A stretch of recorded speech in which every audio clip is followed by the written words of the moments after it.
واردات هر نوع گوشی اپل حتی مدل‌های 13 پایین‌تر به کشور ممنوع شده. نمیدون. خب این یعنی چی؟ یعنی عرضه کف و تقاضا سقف.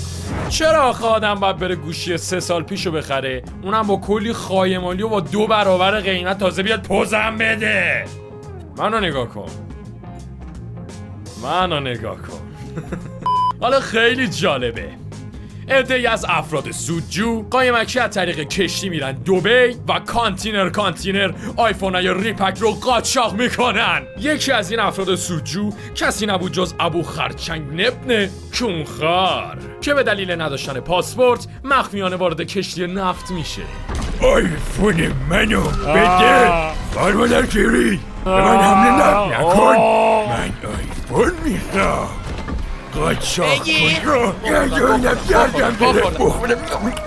خدمه کشتی شیر یا خط میندازن که کی بره با این ابو خرچنگ نبن کونخوار مذاکره کنه و از اونجایی که زمونه عمر ما رو میگیره و خدمه از کاپیتان کشتی خودش سیره، کریم آبدارچیو میندازن برای ابو خرچنگ نبن کونخوار. ببین اگه بخوام 50 تا آیفون بیارم با دلار 30,000 تومانی دولتی به عبارت 1 تومن بیشتر برام در نمیاد.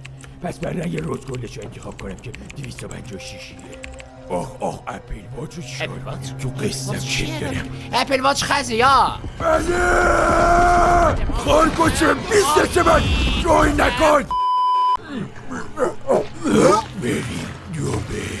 آیفون 11 12 13 پرومکس. چرا 14 نه؟ چون ریجستر نمیشه. خب ببین خوش و خالی که نمیشه، من تو رو میبرم ولی چند تا شرط دارم. خواهی داری شرطتو بگو. خواهشو دارم کیرمم تو ناموست. نه واسه اینکه ببرم تونزه منم باید شریکت شم. پس 70 تو 60 من. بعد مذاکره کریم آبدارچی و ابو خرچنگ، کریم دست میکنه تو نقطه جی خرچنگ و کلید اسرار رو ازش میگیره.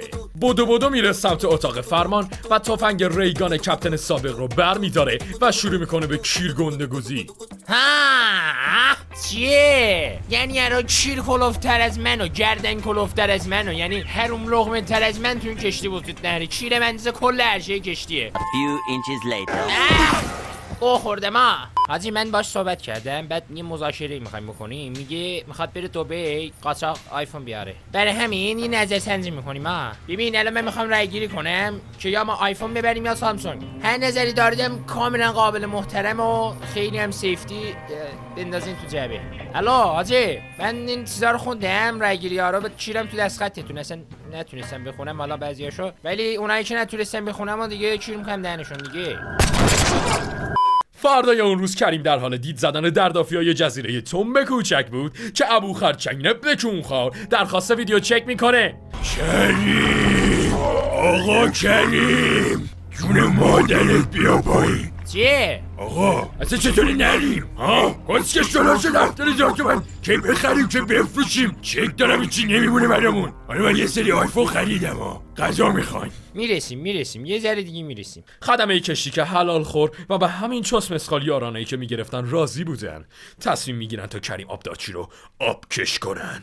ولی کریم رو 3 خطش انداخت یه 4 تا خط، چون 7 خطه میگاد خار مادر. کمک اینا رو بنداز پایین، این آیفون ها گشنن. آقا دست تلا اونایی که سامسونگ تو رای گیری نوشتن من کشتم. البته که همه تون زدین سامسونگ. دوبه چرا نمیرسیم دوبه؟ میدونی آیفون یه ذره الکی کلاسش بالاه، مخصوصا چینیش. به نظرم آیفون هایی که بهت انداختن تقلبیه. خب میفروشم. میدونی جعبه ندارن. چی؟ نوکیا یا آیفون دادم خوردم نوکیا 260 کلاب لوگو خوردم. کمک بین سایه دنبالتم.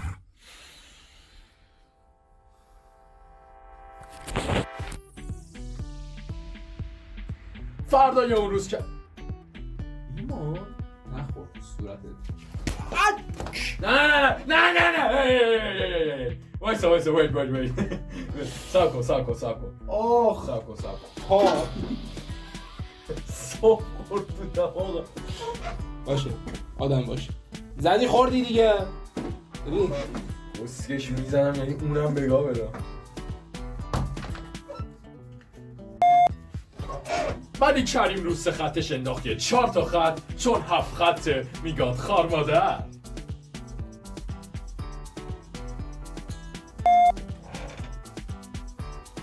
با چه رویی؟ با چه رویی؟ بگی چی؟ دنبال چی بودی؟ قدرتت که آمده بود؟ یا شاید هم هست؟ این سایه